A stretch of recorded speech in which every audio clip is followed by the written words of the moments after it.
Assalamualaikum warahmatullahi wabarakatuh. Perkenalkan, nama saya Lusita Denastiti dengan NIM 1612512227 dari PDB 53. Dan di video ini saya akan membacakan resum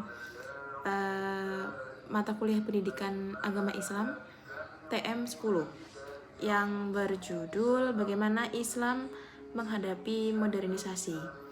Sebenarnya secara fundamental, Islam memandang bahwa ilmu pengetahuan dan teknologi tidak pernah lepas dari nilai-nilai agama Islam. Allah Subhanahu wa Ta'ala adalah sumber dari semua ilmu yang menjadikan iptek terikat pada dimensi ontologis, epistemologis, dan aksiologis. Oleh karena itu, kita harus mendasarkan pemahaman pada dua sumber utama ilmu, yaitu ayat-ayat Qur'aniyah dan ayat-ayat kauniyah atau alam semesta. Pandangan ini memastikan bahwa kemajuan teknologi selalu sejalan dengan kebenaran ilahi dan tidak pernah lepas dari pertanggungjawaban moral. Dalam sektor ekonomi, Islam menentang keras praktik yang menimbulkan ketidakadilan seperti riba atau bunga, gharar atau spekulasi, kecurangan, dan eksploitasi. Sistem ekonomi Islam yang harus berorientasi pada distribusi yang adil dan efisiensi produksi.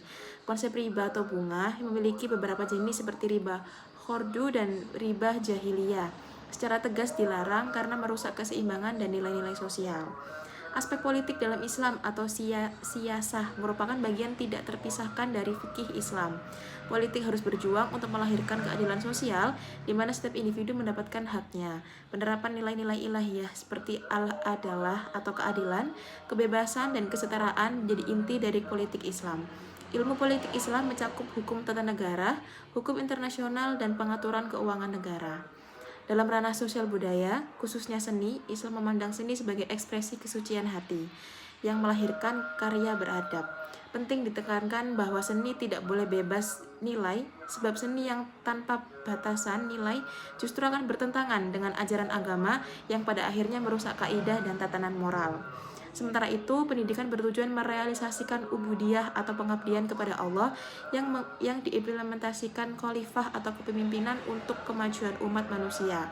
Metode pendidikan Islam mencakup pendekatan psikologis, saling menasihati, dan penggunaan jalur kekuasaan yang bijaksana. Meskipun demikian, kita menghadapi tantangan modernisasi yang mengubah pola hidup secara masif.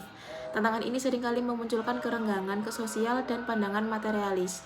Untuk menghadapinya, Islam harus dipahami secara rasional, bukan sekedar dogma.